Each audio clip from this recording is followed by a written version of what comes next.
Hello बच्चों।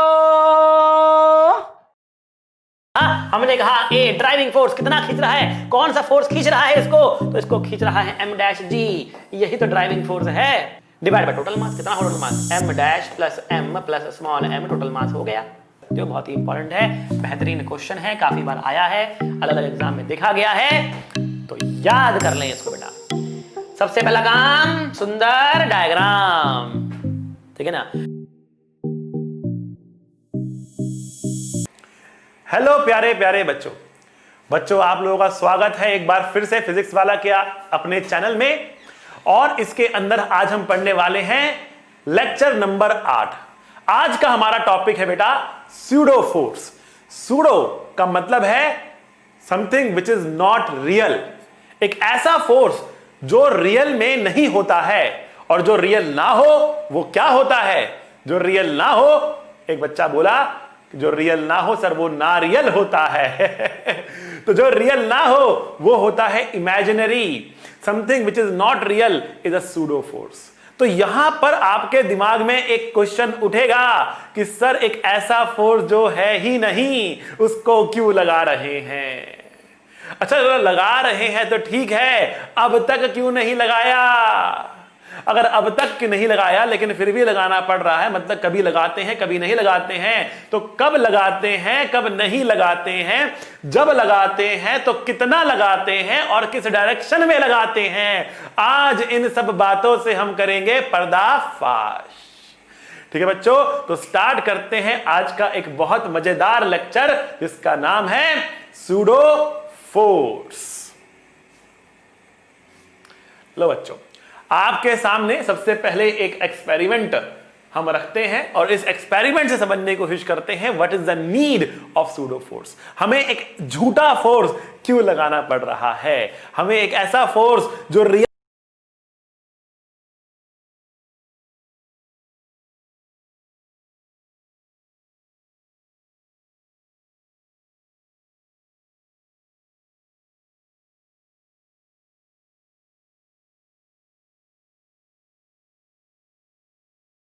ये है ऑब्जर्वर नंबर 2 और ये है हमारा ऑब्जर्वर नंबर 3। ऑब्जर्वर नंबर 3 को तो आपने पहचान लिया होगा, ये है हमारा बाला, ये है हमारा बाला। अब बच्चों जो ओवन है, जो ये ओवन बच्चा है ये रेस्ट में बैठा है बेटा, रेस्ट में है, ठीक है। जो O2 है, ऑब्जर्वर O2 है, ये बॉक्स की तरफ एक कांस्टेंट वेलोसिटी से बढ़ रहा है। अच्छा भाई, और जो बाला है, जो बाला है ये जा रहा ए एक्सेलरेशन के साथ। बाला के पास एक एक्सेलरेशन है जिसकी वैल्यू है कितनी, ए के बराबर। अच्छा भाई, मिस्ट्री बॉक्स आराम से रेस्ट पे रखा हुआ है, मिस्ट्री बॉक्स आराम से रेस्ट पर रखा हुआ है। तो अगर मिस्ट्री बॉक्स पे लगने वाले फोर्सेस देखें तो एक तो उसका वेट होगा mg और दूसरा उस पर एक नॉर्मल रिएक्शन लग रहा होगा n, और दोनों एक दूसरे को बैलेंस कर रहे होंगे और नेट फोर्स इस पर आ रहा होगा 0। यहां तक तो कोई परेशानी वाली बात नहीं होनी चाहिए, ठीक है भाई। अब हमने इन तीनों observer O1, O2 and O3, इन तीनों ऑब्जर्वर को कुछ ऑब्जर्व करने के लिए कहा और न्यूटन के लॉज लगाने के लिए कहा। देखते हैं क्या होता है, देखते हैं क्या होता है।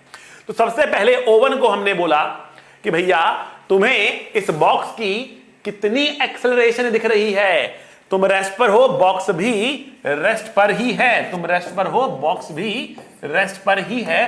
तुम्हें क्या दिख रहा है, क्या बॉक्स चलते हुए दिख रहा है तुम्हें, नहीं। He said, मुझे इस बॉक्स की एक्सेलरेशन 0 दिख रही है। बहुत अच्छा, फिर हमने उससे पूछा तुम्हें इसके ऊपर कितना नेट फोर्स दिख रहा है, उसने कहा mg नीचे लग रहा है, नॉर्मल ऊपर लग रहा है, mg नीचे लग रहा है, नॉर्मल ऊपर लग रहा है, मुझे नेट फोर्स 0 दिख रहा है।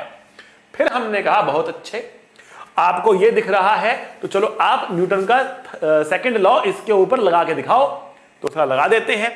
इसने बोला एफ नेट कितना है, 0 है, मास कितना है, m है, एक्सेलरेशन कितना है, 0 है। 0 बराबर 0 आ गया, LHS में भी 0, RHS में भी 0, 0 बराबर 0 आ गया। He is happy, he is happy, is very happy.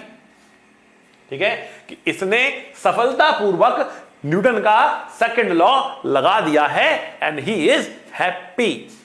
ठीक है, आइए अब O2 की बात करते हैं। O2 चल रहा है कांस्टेंट एक्सेलरेशन के साथ। तो हमने O2 से पूछा कि भैया तुम्हें इस बॉक्स का कितना एक्सेलरेशन दिख रहा है।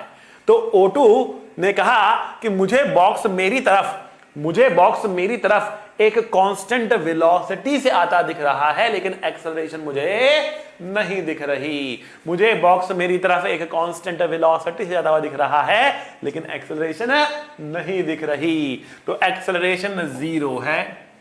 अच्छा भैया तुम्हें कितना फोर्स दिख रहा? तो बोलेगा नॉर्मल ऊपर, mg नीचे, नेट फोर्स 0। हमने कहा न्यूटन का सेकंड लॉ लगा दो, तो उसने फिर से 0 बराबर 0 कर दिया और न्यूटन का सेकंड लॉ लगा दिया।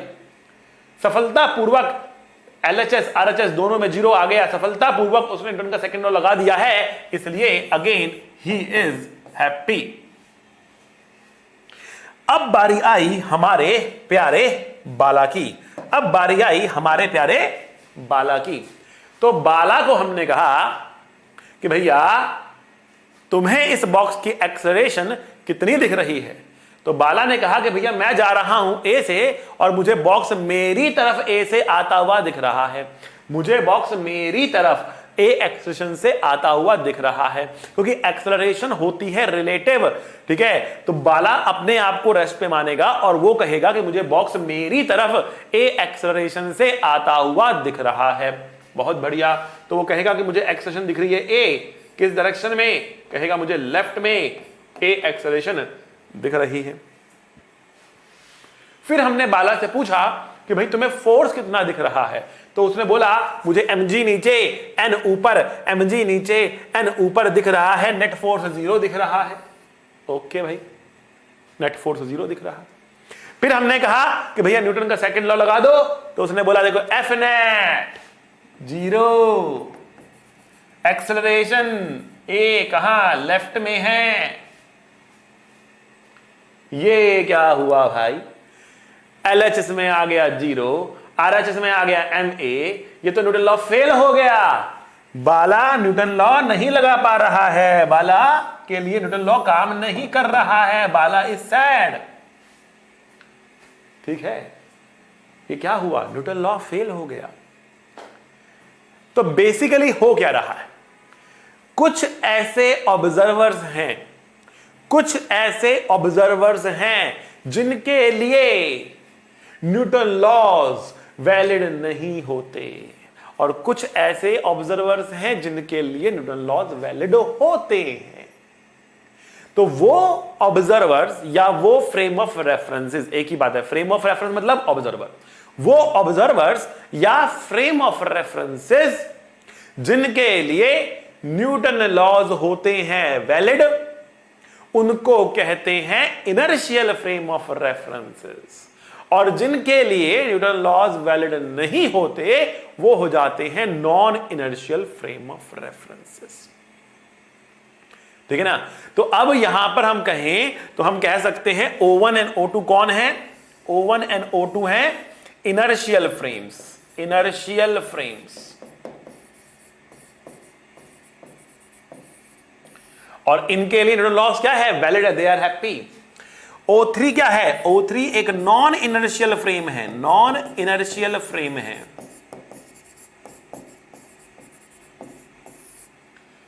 और इसके लिए न्यूटन लॉ क्या है? वैलिड नहीं है। Newton laws are invalid. इसके न्यूटन लॉज क्या है? इनवैलिड है। तो अब क्या करें? अच्छा, पहली बात तो हम पहचानने की कोशिश करते हैं कौन से फ्रेम्स इनर्शियल होते हैं, कौन से नॉन इनर्शियल होते हैं।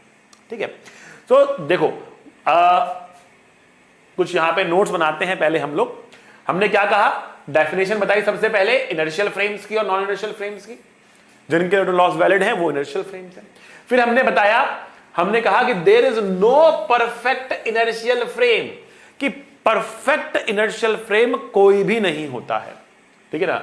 यूनिवर्स के अंदर कोई भी परफेक्ट इनर्शियल फ्रेम नहीं है, सभी चल रहे हैं किसी ना किसी एक्सेलरेशन के साथ, कोई भी परफेक्ट इनर्शियल फ्रेम नहीं होता है।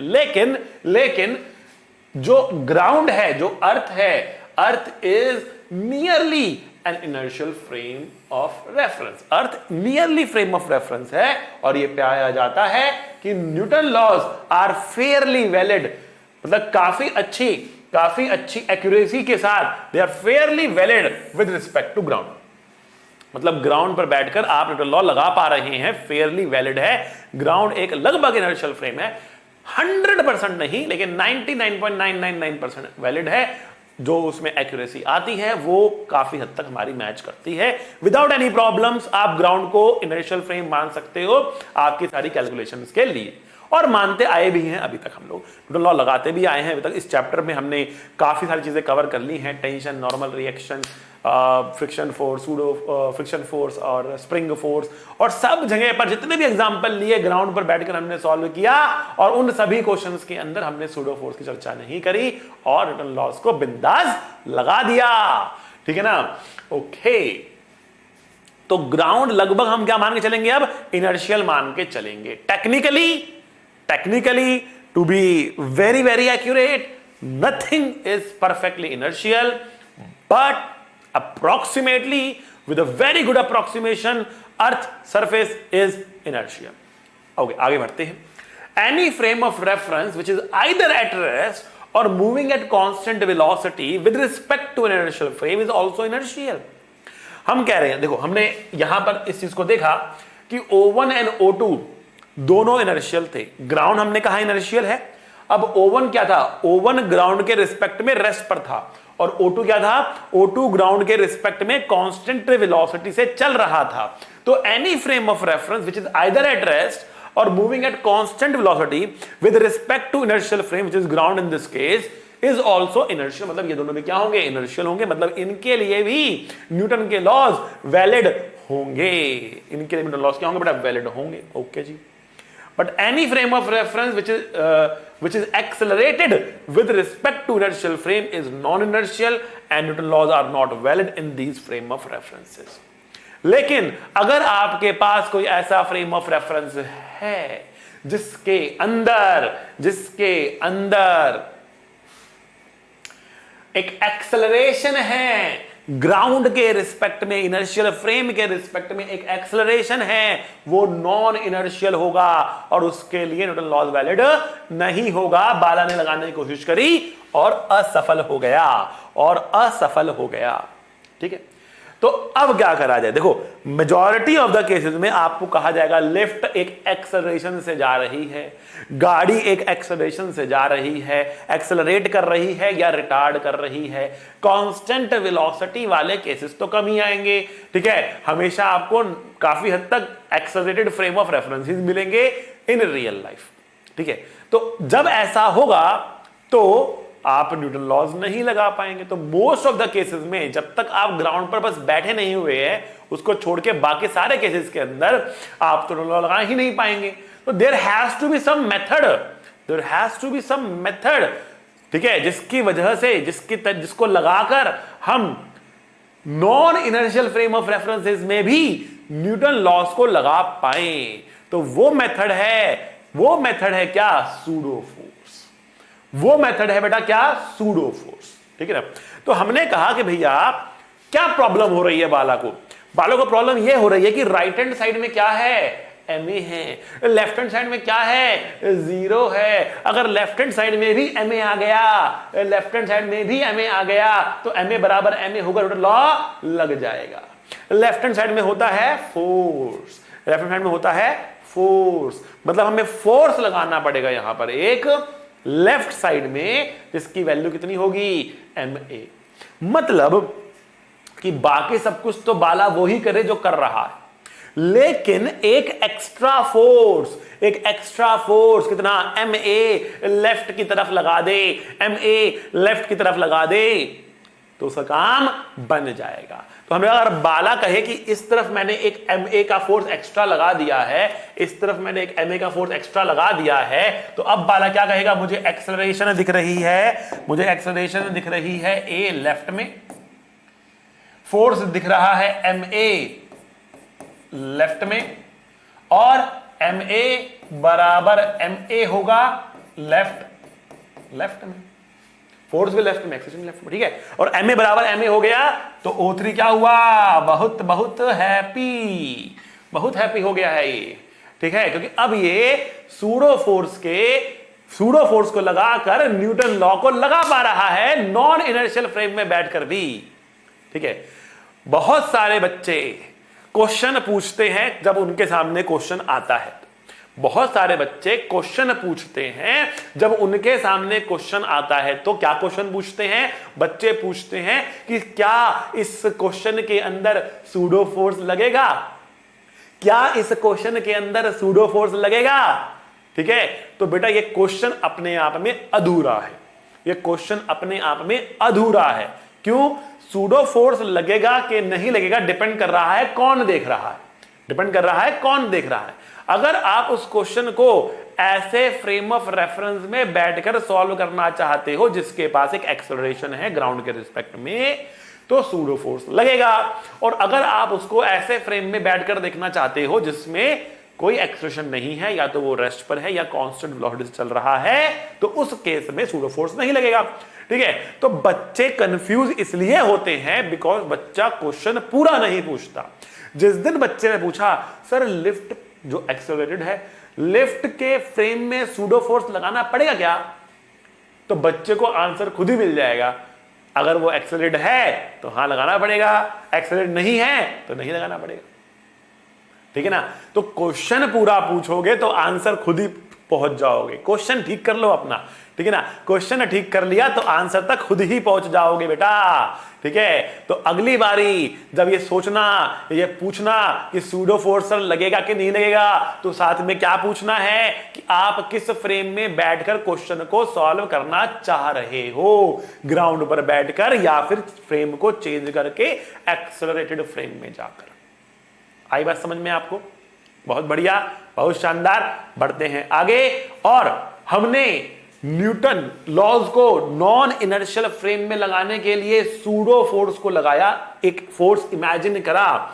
हालांकि इस फ्रेम में वो फोर्स एक रियल फोर्स की तरीके से प्रतीत होगा जो बेसिकली इसको चलाने की कोशिश कर रहा होगा, ठीक है ना। इसके लिए एक रियल फोर्स होगा ma, एक रियल फोर्स इसलिए काम कर रहा, एक ma फोर्स लग रहा होगा जो उसको इधर खींच रहा होगा, धक्का दे रहा होगा, ठीक है, ओके। चलिए बहुत शानदार, बढ़ते हैं आगे। तो हमने कहा कि सूडो फोर्स क्या होता है। Pseudo force acts in non inertial frames only to make Newton laws valid. उन फ्रेम्स में भी न्यूटन लॉज को वैलिड करने के लिए हमें सूडो फोर्स लगाना पड़ता है। Its magnitude is mass of the object. Object का मास लेना है, बाला का मास मत डाल देना। बाला इज ऑब्जर्वर, ऑब्जर्वर का मास नहीं डालना है। किसका मास डालना है? आपको ऑब्जेक्ट का मास डालना है। Its magnitude is the mass of the object and acceleration times the acceleration of the observer. Acceleration लेनी है ऑब्जर्वर की और मास लेना है ऑब्जेक्ट का। मास लेना है ऑब्जेक्ट का जिस पर लगा रहे हो। ऑब्जेक्ट कौन होता है? जिस पर सूडो फोर्स लगा रहे हो। ऑब्जर्वर कौन होता है? जो देख रहा है, जिसकी वजह से आपको लगाना पड़ रहा है, ठीक है। नाउ इट्स डायरेक्शन, इट्स मतलब सूडो फोर्स की, its direction is opposite its direction is opposite to the direction of the acceleration of the observer.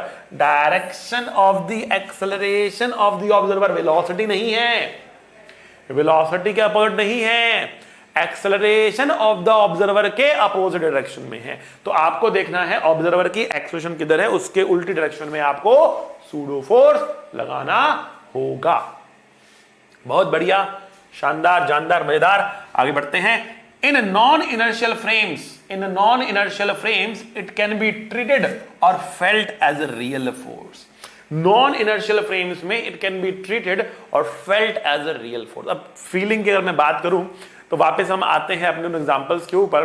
मान लिया आप एक बस में हो और बस सडनली एक ब्रेक लगा देती है, या ब्रेक लगा थोड़ा कंफ्यूजन हो सकता है आपके लिए, बस एक्सेलरेट करती है, रेस्ट पर थी सडनली एक्सेलरेट करती है। अगर बस सडनली एक्सेलरेट करती है इस डायरेक्शन में तो आपको पीछे की तरफ जर्क फील होता है। क्यों? क्योंकि आपके ऊपर पीछे की तरफ एक सूडो फोर्स लग रहा है, ठीक है ना। अब आप खुद को जर्क क्यों फील हो रहा है पीछे की तरफ, ये एक्सप्लेन करने के लिए बस के फ्रेम में आपको बस रुकी हुई दिखेगी, लेकिन आपको फील होगा कि आप पीछे की तरफ गिरते चले जा रहे हो, पीछे की तरफ जाते चले जा रहे हो, तो आपको जो फोर्स फील हो रहा होगा पीछे की तरफ, वो बेसिकली सूडो फोर्स है, एंड आपको एक रियल फोर्स के तरीके से वो प्रतीत हो रहा होगा, फील हो रहा होगा।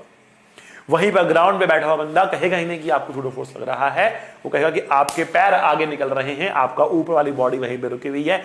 इनर्शिया के हिसाब से वो आपको एक्सप्लेन करने की कोशिश करेगा, जो हमने किया भी था न्यूटन लॉस के हमारे टॉपिक के अंदर।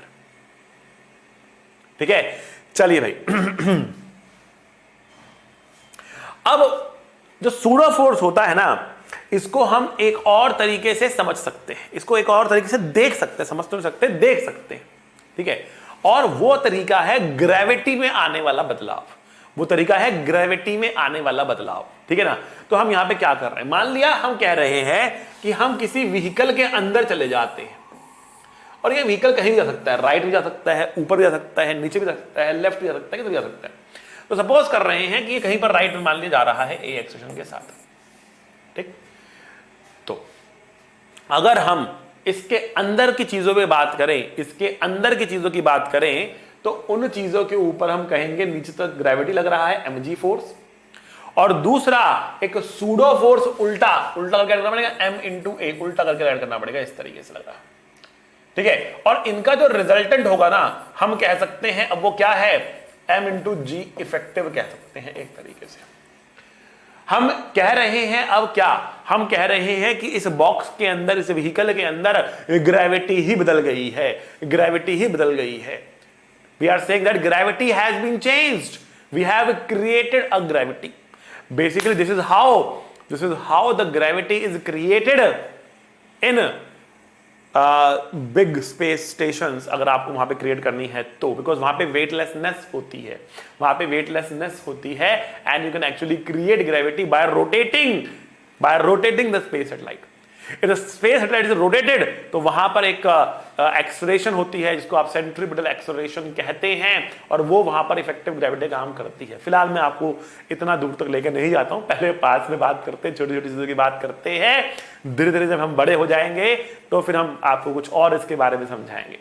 फिलहाल let's not go into the artificial gravity thing, ठीक है, and let's come back here. We are saying that the gravity has been changed, और इसमें रखी गई सारी चीजें इस तरीके से टिल्ट होना शुरू हो जाएंगी, और उनको ग्रेविटी अब तिरछी फील हो रही होगी, ठीक है ना। तो या तो आप कहोगे कि सूडो फोर्स लग रहा है, या वो ग्रेविटी टिल्ट हो रही है। दोनों एक ही बातें हैं, दोनों एक ही बातें हैं। और सिंपल सी बात यह है कि आप इफेक्टिव ग्रेविटी का जो फॉर्मूला है वो लिख सकते हो कुछ इस तरीके से। माइनस क्यों कर रहे हैं, बिकॉज उल्टा कर ऐड कर रहे हैं, हम यहां पर उल्टा कर ऐड कर रहे हैं ना जी के अंदर, तो उल्टा करके ऐड मतलब है माइनस करना, ठीक है। तो आप ये बोल सकते हो, या फिर ये भी बोल सकते हो, G vector plus minus of A vector, that is effective gravity. अभी क्वेश्चन करते हैं इसके ऊपर, तो आपको बहुत बढ़िया से समझ में आने वाला है कि हम यहां पर क्या कह रहे हैं, हम यहां पर क्या कह रहे हैं, ठीक है बच्चों। बढ़ते हैं आगे कुछ न्यूमेरिकल्स के ऊपर। लिफ्ट के अंदर एक बालक है, लिफ्ट के अंदर एक बालक है, और कहा जा रहा है find the normal reaction at the feet of the man if the lift is going up with the uniform acceleration of A. Man का कुछ मास भी ले लेते हैं हम, let us say mass of the man is small m and the lift is going up with an acceleration A. तो इसके पैरों पर कितना नॉर्मल रिएक्शन लगेगा, इसके पैरों के ऊपर कितना नॉर्मल रिएक्शन लगेगा, ये आपको बताना है। उस ग्राउंड ने उस पर कितना फोर्स लगाया हुआ। अभी कुछ बच्चे बहुत जल्दबाजी में बोल सकते हैं सर नॉर्मल होगा mg, नहीं, तो पहले सोचकर ये बताओ कि नॉर्मल रिएक्शन बढ़ेगा कि नॉर्मल रिएक्शन घटेगा, नॉर्मल रिएक्शन बढ़ेगा कि नॉर्मल रिएक्शन घटेगा। जब ये लिफ्ट ऊपर भागेगी नॉर्मल बढ़ेगा कि घटेगा कि सेम रहेगा। तो बेटा नॉर्मल रिएक्शन बढ़ जाएगा, लिफ्ट के ऊपर जाने से नॉर्मल रिएक्शन इंक्रीज करेगा। ठीक है बच्चा लोग, बहुत शानदार, जानदार, मजेदार। आइए इसमें एक तो mg नीचे लगेगा, ठीक है, और एक नॉर्मल रिएक्शन ऊपर लगेगा। mg नीचे लगेगा, नॉर्मल रिएक्शन ऊपर लगेगा। अब ये आदमी, अब देखो इस क्वेश्चन को करने के दो तीन तरीके हैं क्वेश्चन को करने के। सबसे पहले मैं कर रहा हूं इसको किसमें, ग्राउंड फ्रेम में, क्योंकि अब तक आप ग्राउंड फ्रेम करते हुए आ रहे हो ना, ठीक है। तो ग्राउंड फ्रेम में करते हैं। ग्राउंड फ्रेम का मतलब क्या है, एक बच्चा बाहर बैठा है और वो इसको देख रहा है। एक बच्चा बाहर बैठा है ग्राउंड पे और वो इस आदमी को देख रहा है। इस बच्चे के लिए ये लिफ्ट ऊपर जा रही है, आदमी ऊपर जा रहा है। इस बच्चे के लिए लिफ्ट ऊपर जा रही है, आदमी ऊपर जा रहा है, ठीक है ना। इस आदमी की एक्सेलेरेशन कितनी है, ए है, क्योंकि लिफ्ट के साथ साथ वो ऊपर जा रहा है। तो वो ये आदमी ग्राउंड फ्रेम में बैठा हुआ आदमी क्या करेगा, वो न्यूटन लॉज लगाएगा नहीं लगाएगा। ये आदमी क्या करेगा, ये आदमी कहेगा ऊपर वाला फोर्स माइनस नीचे वाला फोर्स बराबर m इंटू ए। आई बस समझ में। दैट मींस नॉर्मल रिएक्शन कितना होगा, mg प्लस ए होगा। बहुत सही, बहुत सही, ठीक है। यह है ग्राउंड फ्रेम के अंदर कैलकुलेशन करने का तरीका। अब बात करते हैं बेटा लिफ्ट फ्रेम की। मतलब लिफ्ट में ही आप एक आदमी को बिठाना चाहते हैं हम। तो हमने कहा कि देखो ये आदमी यहां है और एक और आदमी को हमने यहां बिठा दिया, हमारा ऑब्जर्वर हो गया, ठीक है। लिफ्ट ऊपर जा रही है ए एक्सेलेरेशन के साथ। हमने इसका एफबीडी बनाया, तो क्या बनाया इस बंदे ने, एफबीडी क्या बनाया होगा, ठीक है।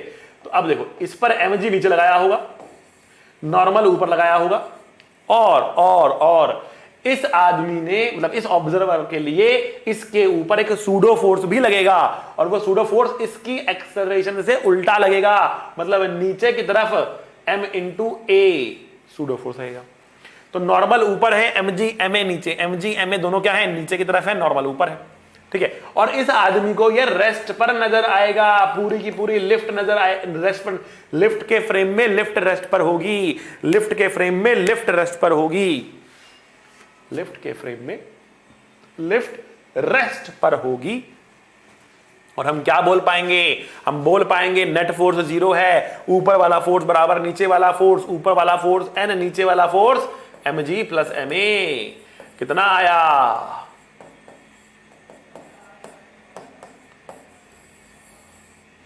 अच्छा जी। अब तीसरा मेथड देख लो, मेथड नंबर 3। ये था method number 1, method number 2, method number 3,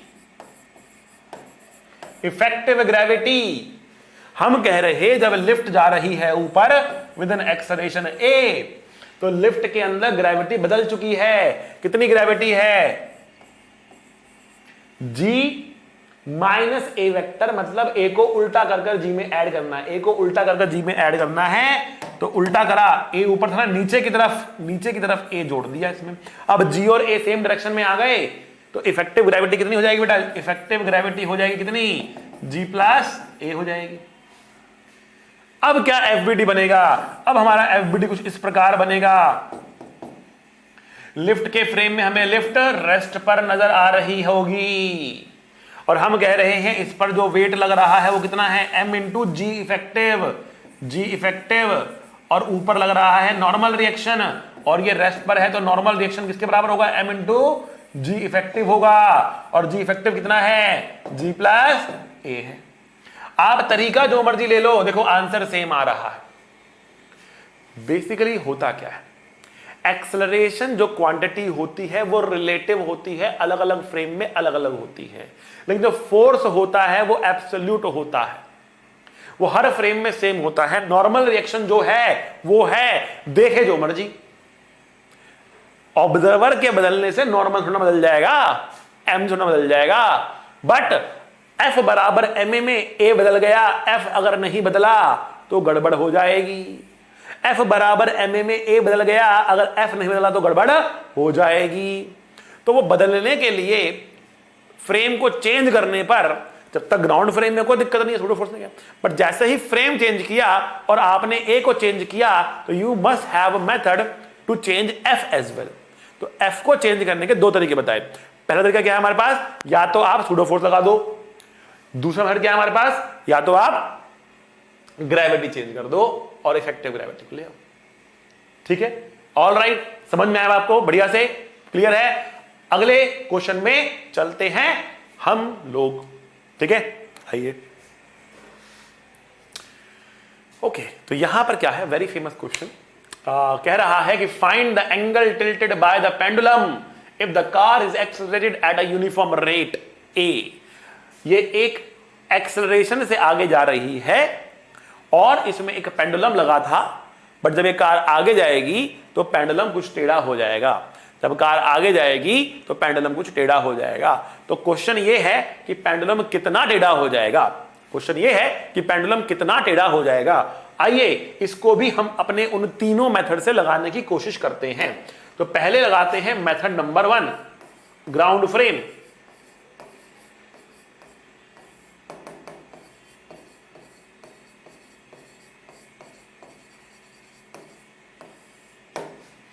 method number 1, ground frame.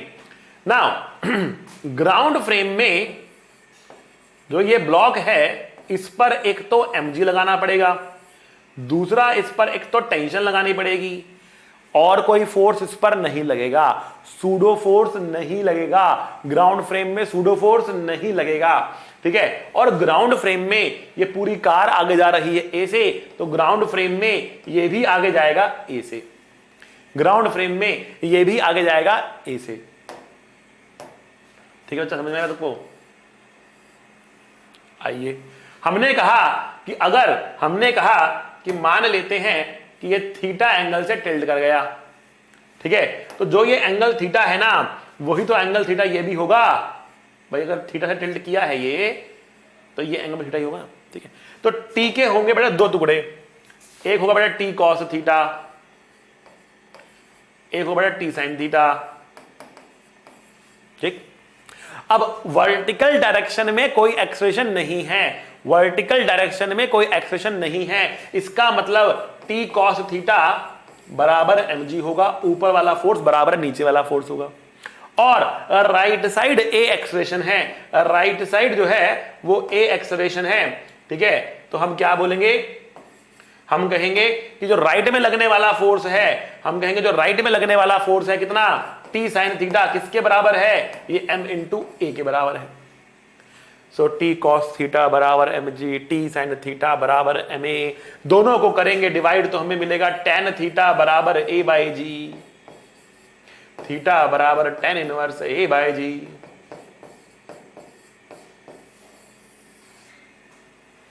आ रही है बस समझ में? Is this clear? बढ़ते हैं आगे और बात करते हैं हमारे मेथड नंबर 2 की। मेथड नंबर 2 की,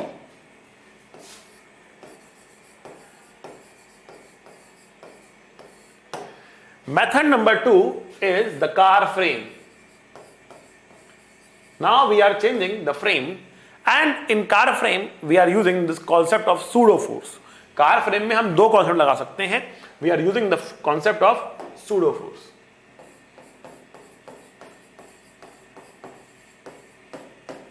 ठीक, so when we use a concept of pseudo force and we are inside the car, so in the car frame the car is at rest and so does the pendulum. pendulum भी हमें क्या दिखेगा बेटा, rest पर दिखेगा pendulum हमें। ठीक, okay भाई, पेंडुलम तो रेस्ट पे दिख रहा।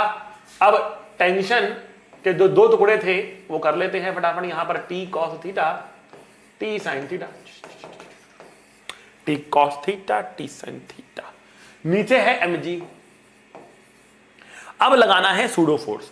सूडो फोर्स किस डायरेक्शन में लगेगा, क्योंकि कार जा रही थी आगे, ऑब्जर्वर जा रहा था आगे। कार का फ्रेम मतलब कार देख रही है, कार आगे जा रही थी तो उससे उल्टा, तो मतलब लेफ्ट में लगाना पड़ेगा कितना, m इंटू ए। ठीक, और सूडो फोर्स लगा दिया और अब हमें पेंडुलम क्या दिख रहा है, रेस्ट पर दिख रहा है, पूरी कार रेस्ट पर दिख रही है, टेढ़ा होकर ऐसे दिख रहा है, टेढ़ा हो रखा है वो। ठीक है, अच्छा जी, तो अब क्या कहेंगे हम कहेंगे टी कॉस थीटा बराबर mg, क्योंकि रेस्ट पर है, इक्विलिब्रियम है, राइट वाला फोर्स बराबर लेफ्ट वाला फोर्स, दोनों को डिवाइड करेंगे आएगा वही। तो आंसर वही आना है, क्योंकि थीटा भी फ्रेम पर डिपेंड नहीं करने वाला है, एंगल भी फ्रेम पर डिपेंड नहीं करने वाला है, जो ये एंगल है जो है वही होगा, देखेगा जो मर्जी, उससे फर्क नहीं पड़ता है, ठीक है ना। तो एक्सेलरेशन एक रिलेटिव क्वांटिटी है, फोर्स और थीटा एक फिक्स क्वांटिटीज हैं, एब्सोल्यूट क्वांटिटी से बदलते नहीं है। Okay, method number 3,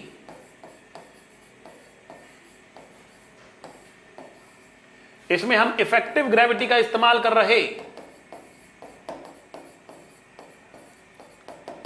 frame again car frame ही है, कार के फ्रेम में ग्रेविटी चेंज होगी, ठीक है। तो अब हम क्या कहेंगे, इफेक्टिव ग्रेविटी कैसे निकालेंगे, हमें ए को उल्टा करके जी में ऐड करना होगा। तो हम कहेंगे कार के अंदर ग्रेविटी चेंज हो चुकी है, जी नीचे था और ए को उल्टा कर हमने जोड़ दिया, ए को उल्टा करके हमने जोड़ दिया। तो हम कह रहे हैं कि जो ग्रेविटी है वो टेढ़ी हो चुकी है, ग्रेविटी ऐसे हो गई होगी। अगर ग्रेविटी ऐसे हो गई है तो पेंडुलम कैसा हो गया होगा, तो ऑब्वियस सी बात है पेंडुलम ऐसा हो गया होगा। जब ग्रेविटी नीचे होती है तो पेंडुलम सीधा नीचे होता है, जब ग्रेविटी ऐसे होगी तो पेंडुलम भी तो ऐसे ही होगा ना, ग्रेविटी की डायरेक्शन में, इफेक्टिव ग्रेविटी की तरफ पॉइंट करेगा, ठीक है। तो पेंडुलम टेढ़ा ऐसे हो गया होगा, तो मतलब पेंडुलम कितना एंगल टेढ़ा होगा जितने एंगल ग्रेविटी भी होगी, ये थीटा तो ये भी theta. So what is this angle theta, tan theta equals to perpendicular upon base, perpendicular upon base, perpendicular कितना है a है, बेस कितना है g है, थीटा कितना है। मजा आया तो ठोको ताली। तीन तरीकों से मैंने समझा दिया आपको कि कैसे क्वेश्चन को करते हैं सॉल्व, ठीक है। लेकिन हम कोशिश करेंगे कि आगे चलकर एक ही मेथड को अपनाएं, और फ्रेम अगर हम चेंज कर रहे हैं तो will try to use the pseudo force method because that's a topic, ठीक है। हाँ, ग्रेविटी भी चेंज हो सकती है, ये चीज आपको एक और एडिशनल मैंने समझाई है, और ग्राउंड के फ्रेम में भी क्वेश्चन सॉल्व हो सकते हैं। देखो 95% जगह पर आपको सूडो फोर्स की रिक्वायरमेंट नहीं पड़ती है, क्योंकि आप ग्राउंड फ्रेम में बैठकर ही क्वेश्चन सॉल्व कर देते हो। लेकिन 5% जगह ऐसी होती है जहां पर फ्रेम चेंज करना ज्यादा लाभदायक होता है, और वो फ्रेम चेंज करके आप अपना आंसर और आसानी से निकाल पाते हो, ठीक।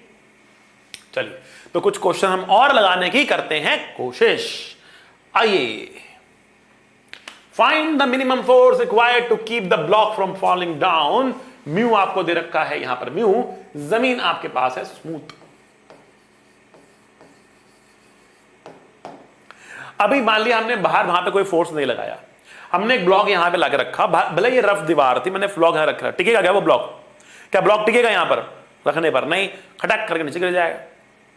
आप रखो यहां पर, खटक करके नीचे गिर जाएगा, ठीक है ना, टिकेगा ही नहीं, भले ये रफ क्यों ना हो, टिकेगा नहीं, लेकिन यहां पे, ठीक है ना। हाँ, आपको फेविक्विक लगानी पड़ेगी, चुटकी में चिपकाए, वो एक अलग चीज है, ठीक है। हमने कोई गम नहीं लगाया यहां पे, कोई क्विक फेविक्विक नहीं लगाई है यहां पर, हमने रख दिया है इसको तो गिर जाएगा नीचे बराबर, ठीक है। क्या, लेकिन अगर हमने इसको पीछे से धक्का मारना शुरू किया और ये एक एक्सेलरेशन से भागा, तो एक ऐसा फोर्स, एक एक्सेलरेशन आएगी जिस पर ये यहां पर टिका रहेगा, गिरेगा नहीं। ऐसे हम लेके चलेंगे तो ये गिरेगा नहीं, टिका रहेगा। बहुत तेज जाना पड़ेगा, लेकिन देखो मारकर गिरेगा नहीं, नहीं गिर रहा, ठीक है। ट्राई कुछ ऐसी चीज से ट्राई करो, टूटे नहीं, ठीक है।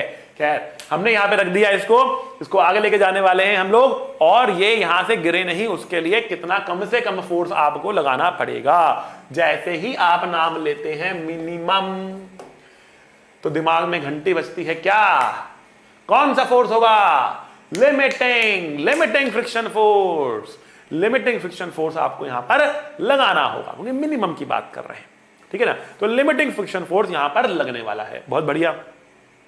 अच्छा भाई, तो वो सबसे पहले क्या करना पड़ेगा आपको, देखो मैंने आपको कई बार बताया है, सबसे पहला काम सुंदर डायग्राम, सबसे पहला काम सुंदर डायग्राम, ठीक है ना। आपको यहां पर बनाना है एक FBD, ग्राउंड के फ्रेम से भी कर सकते हो और फ्रेम चेंज भी कर सकते हो। Let us do it by changing the frame, let us do it by changing the frame. ठीक है, ग्राउंड फ्रेम से आप खुद से ट्राई करके देखना, कोई दिक्कत वाली बात नहीं है, but let us do it by changing the frame.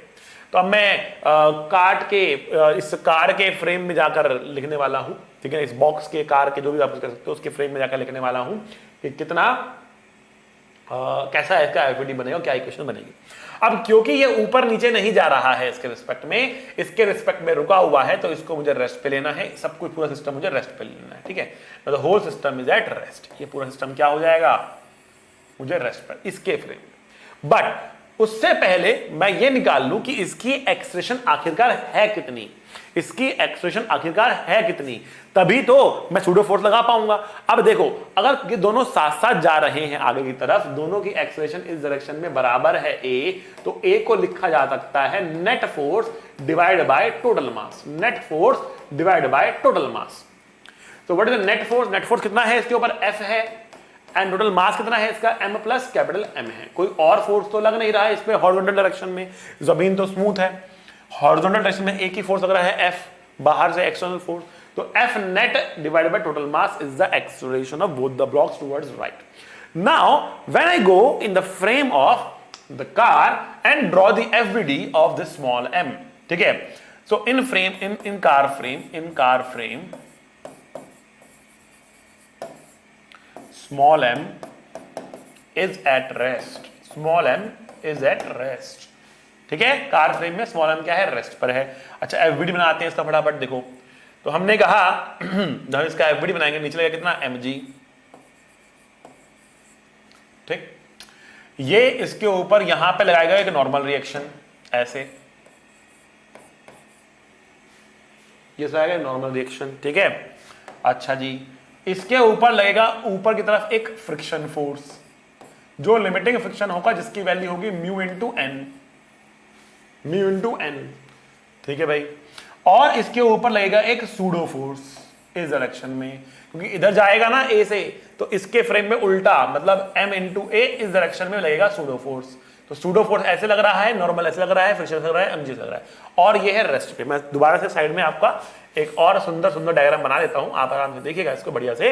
नीचे लग रहा है mg, यहां लग रहा है फ्रिक्शन, ये लग रहा है नॉर्मल, और ये लग रहा है pseudo force, and this is at rest, complete rest. तो मैं कह सकता हूं राइट वाला फोर्स बराबर लेफ्ट वाला फोर्स, ऊपर वाला फोर्स बराबर नीचे वाला फोर्स। सो n किसके बराबर है, m इंटू ए के बराबर है। म्यू इंटू एन किसके बराबर है, m इंटू जी के बराबर है, ठीक है। So mu into M A बराबर M ji, and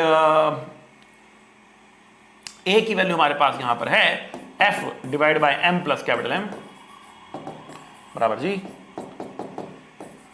so m plus capital M G divide by mu, that's the value of f। हाँ भाई, समझे, बोलो बच्चा, समझे कि नहीं समझे, बहुत बढ़िया, मजेदार। चलो बेटा, समझ गए हो तो खुद को एक शाबाशी दे डालो, ठीक है। आते हैं आगे। अब अगला क्वेश्चन थोड़ा सा हमने कर दिया है और डिफिकल्ट, इंक्लाइंड प्लेन को ले आए हैं हम लोग, ठीक है। जबरदस्त क्वेश्चन है बेटा। ये क्वेश्चन कह रहा है find the minimum force required to keep the block from falling down, all surfaces are smooth, all surfaces are smooth. मतलब अगर हम ये एफ फोर्स नहीं लगाते तो ये नीचे जाता, ये पीछे भागता, ये रुकता नहीं, यहां पर ये रुकता नहीं। लेकिन अगर हमने इसके ऊपर एक फोर्स लगा दिया तो ये रुक रहा है, ना नीचे जा रहा ना ऊपर जा रहा। अगर उस फोर्स से ज्यादा फोर्स लगाएंगे तो ये ऊपर भी भाग सकता है ब्लॉक, अगर बहुत तेज धक्का मारेंगे तो ये ब्लॉक ऊपर भी भाग सकता है, ठीक है। लेकिन हमने इस पर धक्का मारा कि ना ये आगे जाए ना ये पीछे जाए, अपनी जगह पर बना रहे। कौन, ये तो आगे जाएगा, तो डेफिनेटली आगे जाएगा, ये आगे जा रहा है, लेकिन ये इसके रिस्पेक्ट में ऊपर नीचे नहीं जा रहा है, इसके साथ साथ आगे जा रहा है, इसके साथ साथ आगे जा रहा है, ठीक है। तो पॉज करके फटाफट बेटा इसका आंसर निकालो, कमेंट में लिखो सर मेरा आंसर ये आ रहा है, ठीक है। यहां पर ये एंगल थीटा है, ये एम है, ये स्मॉल एम है, ये एफ है। ठीक है, और कहीं पर भी फ्रिक्शन नहीं है, कहीं पर भी फ्रिक्शन नहीं है, ठीक है ना। अब आपको बताना है, फटाफट बताइए एफ की वैल्यू कितनी आनी चाहिए, एफ की वैल्यू कितनी आनी चाहिए। ठीक, देखते बच्चों, आओ। सबसे पहला काम, सुंदर डायग्राम, ठीक है ना। तो डायग्राम तो आपके सामने है। अगर दोनों साथ साथ चल रहे, अगर दोनों साथ साथ चल रहे तो दोनों की एक्सेलरेशन भी आगे की तरफ होगी। कितनी होगी? Net force divide by total मास होगी। यहां तक कोई परेशानी नहीं होगी, ठीक है। आगे बढ़ते हैं, ठीक है। अब मैं वेज के फ्रेम में जाकर इसका एफबीडी बनाने वाला हूं और एक सूडो फोर्स का भी इस्तेमाल करने वाला हूं, ठीक है। In wedge frame, in wedge frame, in wedge frame, small M is at rest, क्योंकि इसके साथ साथ चल रहा है। जब बस में आप जाते हो तो आपको आपके बाजू वाला रेस्ट पे नजर आता है। जब बस में आप जाते हो तो आपको आपके बाजू वाला रेस्ट पर नजर आता है, क्योंकि वो आपके साथ साथ चल रहा होता है। तो अगर ये स्मॉल एम कैपिटल एम के साथ साथ चल रहा है तो इसका मतलब क्या हुआ कि वेज को स्मॉल एम रेस्ट पर नजर आने वाला है, ठीक है। तो स्मॉल एम कैपिटल एम को रेस्ट पर नजर आ रहा है। In wedge frame M is at rest, okay. अब स्मॉल एम रेस्ट पर है, बनाते हैं एफबीडी। तो कैसे बनेगा आइए देखते हैं। तो एक तो फोर्स बनेगा इस पर mg नीचे की तरफ, या दूसरा कलर लेते हैं यहां पर। एक तो फोर्स बनेगा mg नीचे की तरफ, ठीक है। एक लगेगा इस पर नॉर्मल रिएक्शन और एक लगेगा इसके ऊपर सूडो फोर्स, ठीक है। एक लगेगा इसके ऊपर सूडो फोर्स,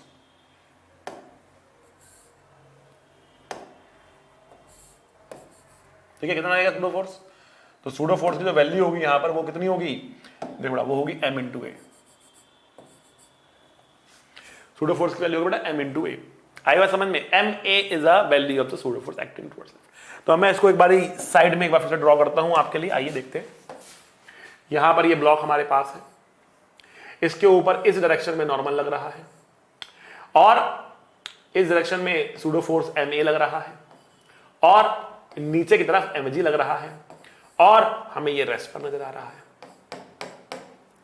रेस्ट पर है तो मैं कह सकता हूं ऊपर वाला फोर्स बराबर नीचे वाला फोर्स, राइट वाला फोर्स बराबर लेफ्ट वाला फोर्स, ऊपर वाला फोर्स बराबर नीचे वाला फोर्स, लेफ्ट वाला फोर्स बराबर राइट वाला फोर्स। आइए, तो यहां पर n तो टेढ़ा है, ना ऊपर ना नीचे, टेढ़ा है। तो अब इसको करना है ब्रेक। कैसे ब्रेक करेंगे? देखो, तो मैंने आपको बताया था कि जो एंगल इंक्लाइंड प्लेन हॉरिजॉन्टल के साथ बनाता है, जो एंगल इंक्लाइंड प्लेन हॉरिजॉन्टल के साथ बनाता है वही एंगल नॉर्मल वर्टिकल के साथ बनाती है, वही एंगल नॉर्मल वर्टिकल के साथ बनाती है। मतलब इंक्लाइंड प्लेन हॉरिजॉन्टल से अगर एंगल थीटा बना रहा तो नॉर्मल वर्टिकल से एंगल थीटा बनाएगी। बुझाया? समझ में आया आपको? ठीक है। हमने कहा कि जो एंगल इंक्लाइंड प्लेन हॉरिजॉन्टल से बनाएगा वही एंगल नॉर्मल वर्टिकल के साथ बनाएगी, ठीक। तो हम कहेंगे n cos थीटा बराबर mg and n sin theta बराबर ma। तो यहां पर n की value mg by cos theta है, n की value mg by cos theta है, n की वैल्यू mg cos थीटा नहीं है, n की वैल्यू mg cos थीटा नहीं है, n की value mg by cos theta, ठीक है। तो रटना नहीं होता, n equals to mg cos theta, रट के बैठ गए, ठीक है। बनाकर देखते हैं, जो आता है वो लिखते हैं, ठीक है। तो tan थीटा की वैल्यू कितनी आ गई? a बाय g आ गई, ठीक है। और a कितना है? f upon m plus m है,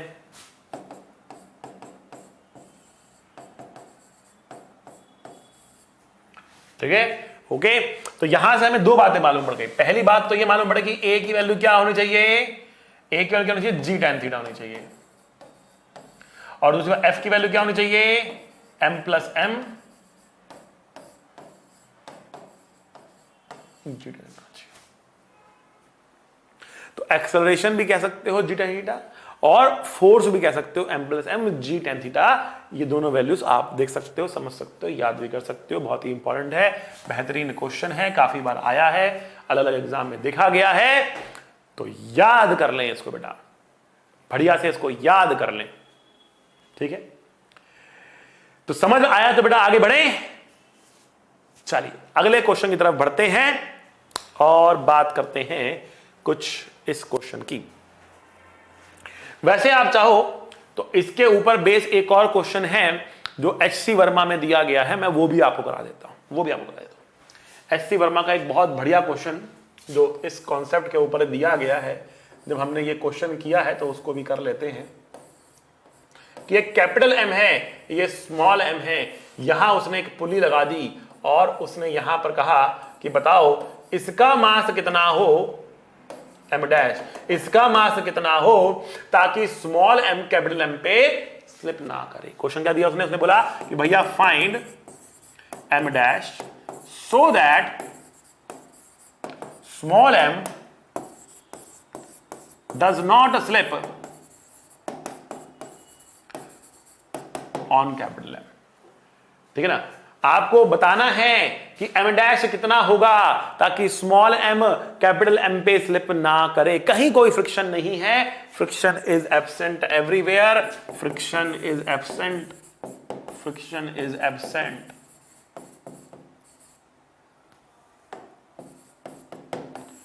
ठीक है, तो फटाफट आप पॉज करें इसको और अपने आंसर को लिख दें फटाफट कमेंट बॉक्स में कि सर मेरा आंसर ये आ रहा है। फिर देखते हैं कौन सही कौन गलत। अगर मेरे सॉल्यूशन देने से पहले आपका आया सही आंसर तो खुद को देना शाबाशी, और अगर नहीं आया आपका आंसर सही और मेरा देखकर समझ में आ गया तो मुझको देना शाबाशी। ठीक है, ओके। तो देखते हैं, आगे बढ़ते हैं। देखिए हमने कहा इन दोनों को साथ में चलने के लिए, ठीक है, इन दोनों को साथ में चलने के लिए इसकी जो एक्सेलरेशन होनी चाहिए वो होनी चाहिए कितनी, a बराबर g साइन थीटा। तो अगर ये g साइन थीटा से आगे जाएगा, g tan theta, sorry g tan theta, अगर ये g tan थीटा से आगे जाएगा तो ऑब्वियस सी बात है ये भी g tan थीटा से नीचे जाएगा। ठीक है, अच्छा इस पे कितना फोर्स लगेगा, मतलब एम डैश जी लगेगा। ओके, अब मैंने आपको बताया था एक कॉन्सेप्ट, ट्रिक कह लो, कॉन्सेप्ट कह लो, कि हम इसको सीधा सीधा बोल सकते हैं कि एक्सेलरेशन होता है driving force divide by total मास।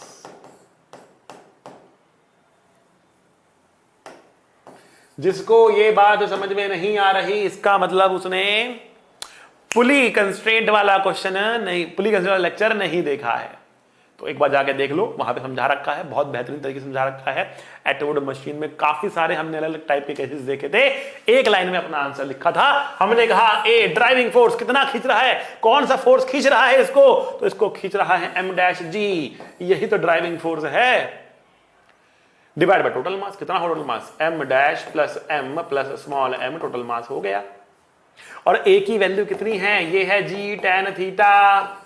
हमें एम डैश निकालना है तो जी और जी तो कट गया, तो एम डैश बराबर M dash tan theta, M plus M tan theta. इसको यहां लेकर आएंगे तो एम डैश की वैल्यू आएगी M plus small M tan theta divide by 1 minus tan theta. बहुत खूबसूरत, शानदार, जानदार, मजेदार, जोरदार, इज्जतदार। ठीक है, बहुत बढ़िया क्वेश्चन है बेटा एससीबी का ये, और इस तरीके से आप ये बना सकते हो। ठीक है, आगे बढ़ते हैं, अगला क्वेश्चन करते हैं। ठीक है, अब इस क्वेश्चन के अंदर हमने एक लिफ्ट ले रखी है, लिफ्ट में एक पुली लगी है और पुली में दो मास टंगे हुए हैं, एक का मास m, एक का मास 2m, इसका मास m, इसका मास 2m। लिफ्ट ऊपर जा रही है कुछ a एक्सेलरेशन के साथ, लिफ्ट ऊपर जा रही है कुछ a एक्सेलरेशन के साथ। ठीक है, और कहा जा रहा है find the acceleration of the block with respect to the ground, ground के रिस्पेक्ट में एक्सेलरेशन बता दो। तो अब एक तरीका तो ये है भैया कि हम पूरा ही ग्राउंड के फ्रेम में सॉल्व कर लें, लेकिन वो है बहुत ही लेंथी तरीका। सिंपल तरीका इसका क्या है, सिंपल तरीका क्या है इसका, सिंपल तरीका है फ्रेम चेंज करो और लिफ्ट के फ्रेम में जाकर आप अपनी बात करो। तो लिफ्ट के फ्रेम में जाएंगे तो क्या होगा, लिफ्ट के फ्रेम में जाएंगे तो क्या होगा, तो लिफ्ट के फ्रेम में जाने पर जितनी एक्सेलरेशन से ये नीचे जाएगा उतनी ही एक्सेलरेशन से ये ऊपर जाएगा। तो मान लेते हैं इनकी एक्सेलरेशन है AR मतलब AR मतलब relative to the lift. Relative acceleration मैंने AR ले ली, रिलेटिव एक्सेलरेशन मैंने AR ले ली, ठीक है ना। अब देखो इस पर फोर्स कौन सा लग रहा है, इस पर लग रहा है mg, टड़ा। इस पर कौन सा लग रहा है, इस पर 2mg, टड़ा। और कौन सा फोर्स लग रहा है, सूडो फोर्स, लिफ्ट के फ्रेम में हो सूडो फोर्स लगेगा, ऊपर की तरफ है तो नीचे की तरफ लगेगा MA, इस पर नीचे की तरफ लगेगा 2MA। आ रही बस। What is the net driving force, तो नेट ड्राइविंग फोर्स क्या है, देखो एक्सप्रेशन क्या होगा, AR क्या होगा, net driving force divide by total मास। एक लाइन में देखो कैसे निकालेंगे, नेट ड्राइविंग फोर्स कितना है ये 2mg plus 2ma minus mg plus ma, total mass 3m। No need of equations, we can do it without the equations. No need of equations, right? Direct. 2mg minus mg is mg, 2ma minus ma is ma.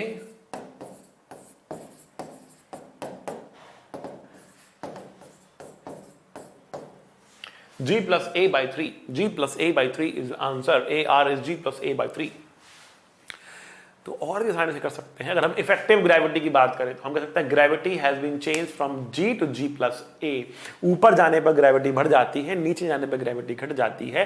अभी हमने देखा था ऊपर जा रहा lift तो gravity G plus A हो गई, तो जहां पर G आया था वहां पे G प्लस A कर देना है। फॉर्मूला आपको पता था m2 minus m1G divide by m2 plus m1, G की जगह पे G प्लस A करके आंसर निकलेगा। कौन सा फॉर्मूला बोल गया मैं ये बेटा, ये फॉर्मूला था एटवुड मशीन का। पुली वाला लेक्चर जाकर देखो, पुली वाला लेक्चर जाकर देखो। और नहीं भी समझ में आ रहा तो ड्राइविंग फोर्स बाय टोटल मास, और वो भी समझ में नहीं आ रहा तो फिर तो भैया बिल्कुल बेसिक जाना पड़ेगा आपको। पूरी इक्वेशन बनाओ और सॉल्व करो, ठीक है। टेंशन लगाओ, यहाँ पे इक्वेशन लिखो, यहाँ इक्वेशन लिखो, सॉल्व करो। लिख देता चलो आप लोग, अब शक्ल बना रहे हो ऐसी तो लो, तो इतना मतलब शक्ल ऐसी बना लेते हो कि सर कर दो ना। लो भाई कर देते हैं। ग्राउंड फ्रेम में लिखना तो कैसे लिखोगे, ग्राउंड फ्रेम में लिख के दिखा रहा हूं आपको, देखो। तो ग्राउंड फ्रेम में दोनों की एक्सप्रेशन बराबर नहीं होगी, अलग अलग होगी। पहले निकाल लेते हैं, काम करते हैं ना। अभी और करूंगा तो और कंफ्यूज हो जाओगे, और करूंगा तो और कंफ्यूज हो जाओगे, फायदा नहीं है उसका, ठीक है। पहले निकाल लेते पूरा आंसर, ठीक है। आपकी शक्ल पे देख के भी मैं बह जाऊंगा भावनाओं में, तो फिर आप ही बच्चे बोलोगे सर समझ नहीं आया क्या कर दिया है, ठीक है। क्या driving force by total mass, driving force क्या हमारा 2mg plus 2ma, pseudo force हमने यहां पे जोड़ा 2ma कर दिया, और यहां पर हमने mg प्लस ma कर दिया। दोनों पे सूडो फोर्स लगा, दोनों पे नीचे लगा, because acceleration of the observer के उल्टा लगता है। ऑब्जर्वर ऊपर जा रहा था तो दोनों पे सूडो फोर्स नीचे नीचे लगा, ठीक। ऑलराइट, एक्सेलरेशन हमारी आ चुकी है, लेकिन ये एक्सेलरेशन किसके फ्रेम में है, ये एक्सेलरेशन किसके फ्रेम में है, लिफ्ट के फ्रेम में। अगर आप m की बात करो, अगर आप m की बात करो, इसकी एक्सेलरेशन ऊपर की तरफ AR है, और ऑब्जर्वर की एक्सेलरेशन भी ऊपर की तरफ A है। ये किसके फ्रेम में है, ये इसके फ्रेम में है। ग्राउंड फ्रेम में जाना है, धरती मां के पास जाना है, तो क्या करना पड़ेगा, सीधा सीधा जोड़ना पड़ेगा। इस एरो को उठाकर इसमें जोड़ना पड़ेगा, तो इसको उठाकर इसमें जोड़ दो और आपको क्या मिलेगा, ग्राउंड फ्रेम का रिस्पेक्ट में मिल जाएगा। You will get it, ground frame. Ground frame में क्या आएगा बेटा, ग्राउंड फ्रेम में, ग्राउंड फ्रेम में एक्सेलरेशन हो जाएगी AR plus A, AR plus A। ये होगी बेटा m की टोटल एक्सेलरेशन ग्राउंड फ्रेम में। कैसे किया हमने कहा कि जो मैन के फ्रेम में था उससे ग्राउंड के फ्रेम में जंप करना है, धरती मां के पास आना है, सीधा सीधा जोड़ दो, इसको उठाओ इसमें जोड़ दो, इसको उठाओ इसमें जोड़ दो। उठा के जोड़ा है हमने, कितना AR प्लस A आ गया, ठीक है। याद रखिए रिलेटिव मोशन के अंदर हमने इस चीज को डिस्कस किया था। हमें फ्रेम को चेंज करना पड़ता है, और जब भी हम किसी मूविंग फ्रेम से धरती मां के पास जाते हैं, मूविंग फ्रेम से धरती मां के पास जाते हैं, सीधा सीधा जोड़ते हैं, और जब भी धरती मां को छोड़ के मूविंग फ्रेम में जाते हैं, उल्टा कर कर जोड़ते हैं या सब्ट्रैक्ट करते हैं। किसको? वेलोसिटी या एक्सेलरेशन को। किसकी? ऑब्जर्वर की। ठीक है, अभी ऑब्जर्वर ये था, इसकी एक्सेलरेशन ऊपर की तरफ ए थी, इसके फ्रेम में हमने ये लिखा था। धरती मां के फ्रेम में क्या होगा, ग्राउंड के फ्रेम में क्या होगा? धरती मां के पास जा रहे हो, अब आप मूविंग फ्रेम से धरती मां के पास जा रहे हो, तो क्या करोगे? सीधा सीधा जोड़ दोगे, उठा के जोड़ दोगे, उठा के जोड़ दोगे। इससे सिंपल तरीका नहीं मिलेगा। नहीं आता है, अच्छा लग रहा है, जाकर लेक्चर देखो कौन सा रिलेटिव मोशन का। रिलेटिव मोशन का लेक्चर देखो, पहला लेक्चर जो रिलेटिव मोशन था हमारा, ठीक है ना, उसको देखो, बढ़िया से सारी बातें समझ में आ जाएंगी A to Z। ठीक है ना, इसको उठाकर इसमें जोड़ देंगे, हमारा ऐड हो जाएगा, AR प्लस ए आ जाएगा, AR प्लस ए आ जाएगा। ठीक है बच्चा, 2m को देख लो, 2m के साथ क्या हो रहा है? 2m नीचे जा रहा है AR से, किसके रिस्पेक्ट में? एक ऑब्जर्वर के लेफ्ट रिस्पेक्ट में, जो ऊपर जा रहा है A से। जब इसको जोड़ोगे, इसमें ग्राउंड पर आने के लिए, धरती मां के पास आने के लिए जोड़ोगे जब इसको ऊपर की तरफ, तो ये बेटा माइनस हो जाएगा। तो 2m की एक्सेलरेशन कितनी होगी? 2m की एक्सेलरेशन होगी बेटा AR माइनस A नीचे की तरफ, AR माइनस A नीचे की तरफ। That is the acceleration of 2m, that is the acceleration of m। ठीक है, जोड़ोगे you will get your answer, जोड़ोगे तो you will get your answer. ठीक है बच्चों, बहुत मजेदार क्वेश्चन था ये, अच्छे से बढ़िया से करके देखना। ठीक है, इस फॉर्मूले को ध्यान रखना है और रिलेटिव मोशन को ध्यान रखना है। इस टाइप के क्वेश्चन थोड़े से एडवांस्ड वाले टाइप में आते हैं, ठीक है, जहां पर मिक्सिंग ऑफ कॉन्सेप्ट होता है। इस क्वेश्चन को करने के लिए ना केवल आपको सूडो फोर्स की आवश्यकता पड़ रही है, बल्कि आपको पुली को कैसे सॉल्व करते हैं उसकी आवश्यकता भी पड़ रही है। फिर आपको इस क्वेश्चन को सॉल्व करने के लिए रिलेटिव मोशन की आवश्यकता भी पड़ रही है, बिकॉज यहां पर एक से ज्यादा कॉन्सेप्ट इन्वॉल्व हो रहे हैं। ऐसे टाइप के क्वेश्चन कौन पूछता है? एडवांस्ड पूछता है, एडवांस्ड पूछता है। ठीक है ना, मेडिकल में कैसे आते हैं, जो इससे पहले वाले क्वेश्चन थे वो मेडिकल के फेवरेट है, मेंस में भी आते हैं वैसे क्वेश्चन। एडवांस थोड़ा सा कॉन्सेप्ट की मिक्सिंग में बिलीव करता है, तो वो ऐसे क्वेश्चंस देता है। ठीक है बच्चा लोग, समझ में आपको? तो बेटा आज के लिए इतना ही काफी है। ठीक है, and remember that people rarely succeed unless they have fun in what they are doing. So you have to enjoy the studies. You have to enjoy the studies. How to enjoy the studies, sir? Sir बड़ी boring हो जाती है। How to enjoy the studies? एक कोशिश तो हम कर रहे हैं, पहली बात थोड़ा सा आपके लिए enjoyment आए, पढ़ाई के वक्त मन लगे, लेकिन एक कोशिश आपको करनी पड़ेगी। कब आपको पढ़ाई इंटरेस्टिंग लगेगी? तो बेटा ध्यान रखो इस बात को। आप लोग अगर क्रिकेट मैच देखते हैं, आपको क्रिकेट देखना बहुत पसंद है, ठीक है ना, तो क्रिकेट का मैच चल रहा हो, किसी भी वक्त आपसे पूछ लें हम, किसी भी वक्त आपसे पूछ लें हम, बेटा स्कोर क्या हुआ है, आपको पता होगा। कितनी विकेटें जा चुकी हैं, आपको पता होगा। कितने ओवर बचे हैं, आपको पता होगा। कितने रन बनाने बाकी हैं, आपको पता होगा। क्या एवरेज है, आपको पता होगा। हर एक बात आपको पता होगी। क्यों? Because you are completely involve in the match. एक मिनट के लिए भी आपके सामने अगर आपके पेरेंट आ जाते हैं टीवी और आपके सामने, आपके बीच में पेरेंट आ जाता है, आपके कहते हो अरे हटो हटो जल्दी हटो जल्दी हटो, हमें देखने दो अगली बॉल पे क्या हो रहा है, वो होता है इंटरेस्ट। इतना इंटरेस्ट स्टडी में कब आएगा? When you involve with it. जब आप पढ़ाई में इतना इन्वॉल्व हो जाएंगे, तब आपको उतना मजा आना शुरू होगा। ठीक है ना, it's not about whether physics is interesting और not, it is about whether you are interested in physics और not. If you are interested in physics और not, physics will become interesting for you. Physics will become interesting for you because आपको उसके साथ involve होना पड़ेगा। Physics केवल copy pen लेकर पढ़ी नहीं जाती है, नहाते नहाते भी आप फिजिक्स पढ़ सकते हो। दिमाग में आपके पुली बन रही होंगी, चल रही होंगी पुली, खाते खाते पढ़ सकते हो। याद है ना यूरेका? यूरेका कैसे हुआ था? यूरेका बताऊंगा उसकी कहानी भी फ्लूइड्स में जाकर। ठीक है। तो physics is basically about thinking, imagining, कैसे फोर्स लग रहे हैं, कौन सी इक्वेशन बन रही होगी, क्या हम कर रहे होंगे, कैसे सॉल्व करेंगे। ठीक है, सोते सोते इक्वेशन सॉल्व हो जाती हैं, मन में, दिमाग में, ड्रीम्स में सॉल्व हो जाती हैं बेटा। जब आपको सपने में फिजिक्स आने लग जाए तब कहना कि आप फिजिक्स पढ़ रहे हो। ठीक है बच्चों, इसके साथ पढ़ते रहिए, मिलेंगे अगले लेक्चर में। सी यू, टाटा, बाय बाय। पढ़ाई करते रहें। All the very best.